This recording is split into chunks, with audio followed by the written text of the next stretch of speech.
kebetulan saya regulator, ya kebetulan saya bisa bikin regulasi, dan nantinya endingnya itu akan tercipta sebuah hukum yang memaksa penyanyi untuk ikut pada aturan hukum yang sudah ada sebenarnya gitu. Kan masalahnya ini kan, masalahnya penyanyi ini kan tidak benar-benar membaca undang-undang. Undang-undang itu sebenarnya sudah menjelaskan.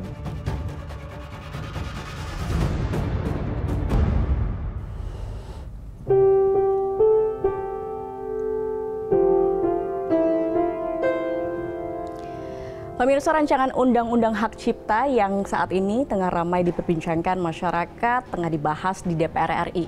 Sejumlah permasalahan terkait dengan hak cipta atas karya, baik musik maupun juga karya seni lainnya, menjadi isu penting dalam pembahasannya. Apa saja pemirsa yang dibahas dan bagaimana proses legislasi berlangsung di DPR? Kita simak selengkapnya dalam Rumah Parlemen. Rancangan RUU Hak Cipta yang dibahas dalam Badan Legislasi DPR RI kini telah dipindahkan menjadi pembahasan di tingkat komisi. Komisi 13 DPR RI mengundang sejumlah musisi dan pencipta lagu untuk memberikan masukan terkait substansi RUU Hak Cipta ini. Beberapa artis penyanyi dan pencipta lagu seperti Bunga Citra Lestari, Ariel Noah, dan Judika memberikan catatan tentang permasalahan yang menjadi keresahan mereka. Forum yang paling tepat buat kita untuk ketemu, ada pemerintah di sini, ada pelaku seninya, dan akhirnya nanti bisa tadi kita belanja masalah ini, masalahnya benar-benar ditaruh semuanya, akhirnya nanti buat regulasi yang paling tepat buat semuanya. Jadi supaya jangan framing-framing yang lain-lain nanti jadi makin liar. Kalau kita tuh cuma mau bilang kalau sudut penyanyi juga ada keresahan tersendiri. Saya juga kebetulan penyanyi dan pencipta lagu. Saya bisa bersuara lewat dua profesi gitu. Saya pengen juga lagu-lagu saya, hak-hak saya terima. Dan juga pekerjaan saya sebagai penyanyi juga kalau saya bekerja tuh seperti apa regulasinya supaya tidak menyinggung profesi-profesi lain. Tapi ini harus benar-benar datang dari negara supaya regulasinya ada dasar hukumnya. Kita nggak main yang benar mana, yang nggak mana gitu. Jadi ini udah paling tepat ketemu di sini. Gimana caranya bisa berjalan beriringan semuanya mendapatkan hak-haknya sesuai dengan porsinya masing-masing. Sebenarnya itu yang kita mau, harus ada undang-undang, aturan yang jelas untuk itu biar fair semuanya. Jangan sampai ada masalah-masalah lagi di depannya.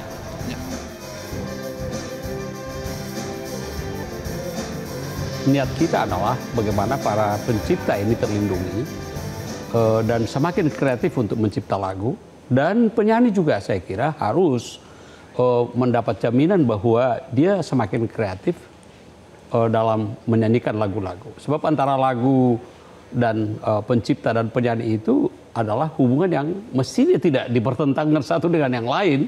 Mereka itu saling mengisi. Apalah arti sebuah lagu kalau disimpan di dalam laci begitu, itu harus ditampilkan. Seperti Bung Once ini, ya itu kemudian menambah nilai lagu dari sebuah lagu yang diciptakan oleh seseorang. Jadi itu tidak boleh dipertentangkan. Dan kemudian teman-teman pengguna komersial saya kira nggak perlu takut. Sebab ini adalah persoalan sebatas pengguna komersial. Jadi sangat jelas bagi kita siapa yang menjadi pengguna komersial itu, gitu ya. Ya kalau merasa itu tidak ada nilai tambah dari penggunaan lagu atau musik, yang tidak usah dipakai juga kan nggak apa-apa. Tapi ketika dia menambah ada nilai tambah dari penggunaan nilai komersial itu, kenapa tidak begitu ya? Bayarlah begitu ya. Tidak besar-besar amat juga kok. Sistemnya ini mau dibikinnya seperti apa? Karena kita tentunya ingin punya peraturan, tapi peraturan itu kan harus bisa menjadi solusi untuk semuanya, tidak hanya untuk satu pihak aja. Jadi kita pengen juga kalau dari LMK dan LMKN juga tentunya harus transparan. Jadi teman-teman komposer ini juga mendapatkan haknya sesuai dengan apa yang harusnya didapatkan gitu. Itu concern kita dari awal sebenarnya ya. Dari awal tuh kita ngerasa, oh kok jadi tiba-tiba penyanyi sepertinya di framingnya sepertinya disalahkan. Kita langsung bilang tuh pada saat itu. Bentar dulu, ini kan urusannya sebenarnya ada di LMK dan LMKN. Jadi kita ingin dibenahi gitu kan. Mereka harus transparan, itu dari awal kita udah bilang. Jadi kita senang sih sekarang dapat respon yang baik dari pemerintah. Benar-benar concern dengan masalah ini. Jadi mudah-mudahan bisa jadi ada solusi untuk semuanya. Dengan keterbatasan sistem LMKN pada saat ini, ya mohon maaf, laporan royalti yang sampai ke saya memang dengan keterbatasan sekali lagi, dengan keterbatasan sistem yang ada sekarang ini, laporan royalti yang sampai ke saya dari LMK saya itu kurang transparan dan kurang lengkap. Saya bahasanya bukan tidak transparan, tapi kurang transparan. Kenapa kurang transparan? Pertama, ini saya buka dari laporan royalti tahun 2024 sama 2025 ya. Ini ada perbedaan nih, sama yang 2024 ke bawah. 2024 sama 2025 ini mulai ada klaster restoran. Tapi saya tidak tahu tuh restorannya apa. Restorannya apa, lokasinya di mana, bayarnya berapa. Kebetulan saya regulator, ya kebetulan saya bisa bikin regulasi dan nantinya endingnya itu akan tercipta sebuah hukum yang memaksa penyanyi untuk ikut pada aturan hukum yang sudah ada sebenarnya gitu loh. Kan masalahnya ini kan masalahnya penyanyi ini kan tidak benar-benar membaca undang-undang. Undang-undang itu sebenarnya sudah menjelaskan. Nah, penyanyi-penyanyi ini nggak paham makna-makna kata daripada kalimat-kalimat atau kata-kata yang ada dalam undang-undang itu sendiri. Mereka tuh kurang paham gitu loh. Jadi ya akhirnya begini jadinya gitu.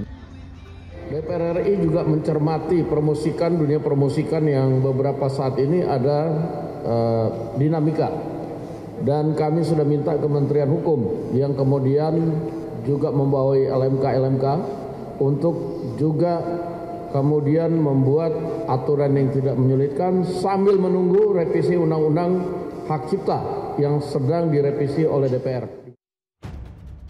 LMKN ini selain mengedukasi masyarakat, juga mengedukasi pemilik royalti. Setuju.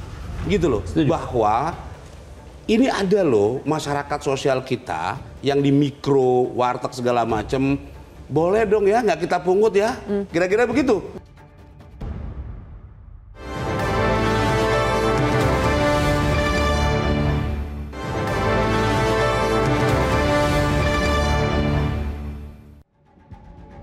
Proses pembahasan RUU Hak Cipta ini dilaksanakan oleh DPR RI bersama pemerintah dengan melibatkan masyarakat khususnya para musisi tanah air, baik pencipta lagu maupun penyanyi, dilakukan secara maraton agar memperkaya substansi RUU ini, sehingga diharapkan lahir undang-undang yang berkualitas dan berkeadilan.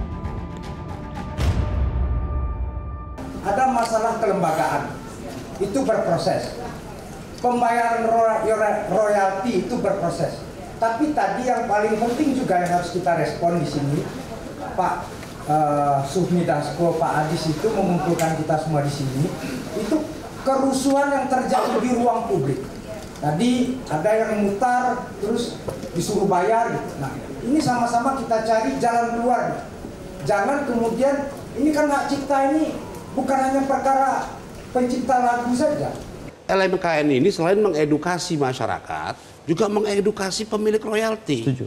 Gitu loh. Setuju. Bahwa ini ada loh masyarakat sosial kita yang di mikro, warteg segala macam. Boleh dong ya, nggak kita pungut ya. Kira-kira begitu. Sehingga masing-masing ini punya pemahaman yang sama. Nah tentu seperti yang Bang Once bilang, pengusaha yang kira-kira sudah punya profitable yang cukup untuk bisa menghargai musisi kita, pencipta lagu kita gitu ya. Ya mbok ya gitu loh. Kalau misalnya mendapat keuntungan dari situ, bayar royaltinya gitu loh. Nah ini kan keperdataan. Nah kalau dari sisi pemilik royalti kemudian oke deh yang UMKM tolong LMKN yang ini nggak usah dipungut, why not? Kita ini negara Pancasila loh gitu loh. Kalau saya berpikir sih banyak sebetulnya kearifan, banyak kewisdom yang perlu diambil gitu loh. Sebetulnya saya kira prinsip yang harus kita pegang satu, tidak boleh memberatkan. Artinya jumlah dari tarif, besaran tarif itu dalam di restoran, mau di hotel, mau di pesawat terbang, apapun yang digunakan itu dalam rangka ekonomis, jangan memberatkan. Itu kan sebenarnya bisa dikumpulkan secara masif dan di undang-undangnya sebutnya harga yang wajar. Iya. Kasih keputusan yang pasti. Di mana kita semua stakeholder musik bisa jadi panduannya. Oh ini panduannya gitu. Sebetulnya kan memang selama ini selama setahun tuh panduannya ada tuh. Nah, cuman tadi kan tiba-tiba teman-teman kita punya sebuah pandangan baru, skema baru. Nah di sini tuh kan akhirnya jadi bulan. Nah ini nih pemerintah atau negara harus hadir sekarang gitu. Tapi kemarin sih kebetulan visi kan udah berapa kali ketemu sama DJKI diundang, sama kebudayaan, Menteri Kebudayaan, terus juga apalagi kemarin BKD DPR. Itu kita selalu ngomong, Pak, Bu, ayo dong kasih keputusan supaya ini tidak seperti ini. Karena ini bahaya. Bener, ternyata nambah Lesti, nambah Vidi. Gak tahu lagi nih setelah Vidi dan Lesti siapa lagi gitu. Itu yang penyanyi-penyanyi yang punya karya ya. Nah kan kita nggak tahu juga yang di daerah. Mungkin aja ada kan? Mungkin aja ada. Ya. Sangat memungkinkan. Seburuk-buruknya sih sebenarnya, seburuk-buruknya kalaupun itu memang ternyata tafsirnya berubah gitu.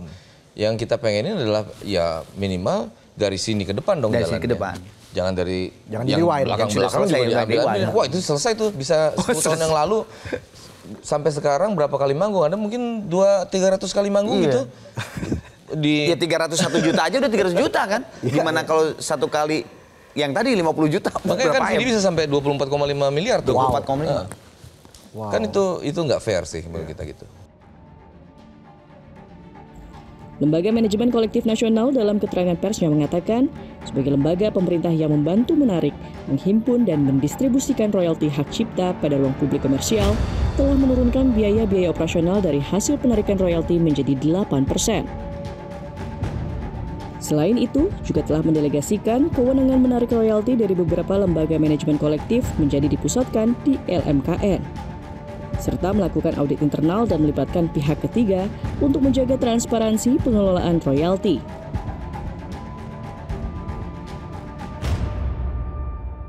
Target kita dalam waktu 2 bulan undang-undang ini harus segera rampung karena masukan juga sudah cukup banyak.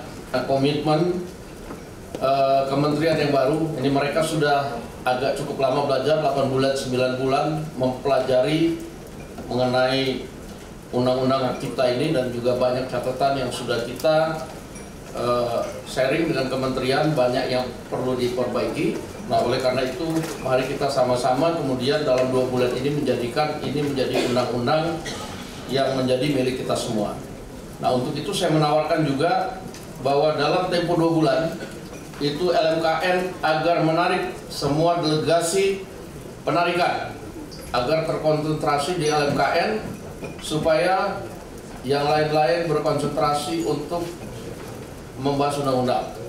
Dan tadi kalau perlu itu yang namanya audit dilakukan supaya ke depan transparansi itu bisa terjadi sehingga penyanyi pencipta lagu itu bisa mendapat hak dan manfaatnya dengan benar. Setuju nggak? Setuju? Setuju. Nah, supaya dalam 2 bulan ini juga kegaduhan di dunia royalti ini juga bisa agak adem gitu. Jangan sampai kemudian rakyat udah nggak bisa dengar musik lagi.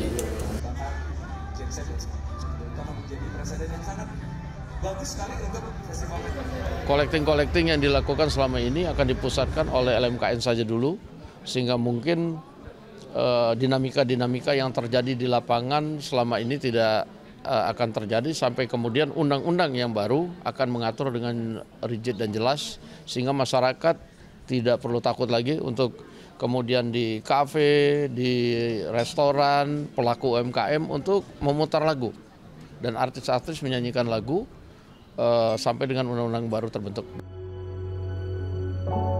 Apresiasi dan penghargaan terhadap karya seseorang harus terjamin betul melalui revisi Undang-Undang Hak Cipta. Hak-hak seniman harus benar-benar terpenuhi sesuai dengan hasil karya cipta mereka.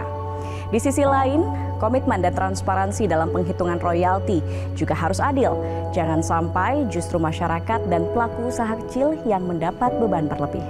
Saya Gadis Bianca, kita berjumpa lagi di Rumah Parlemen berikutnya.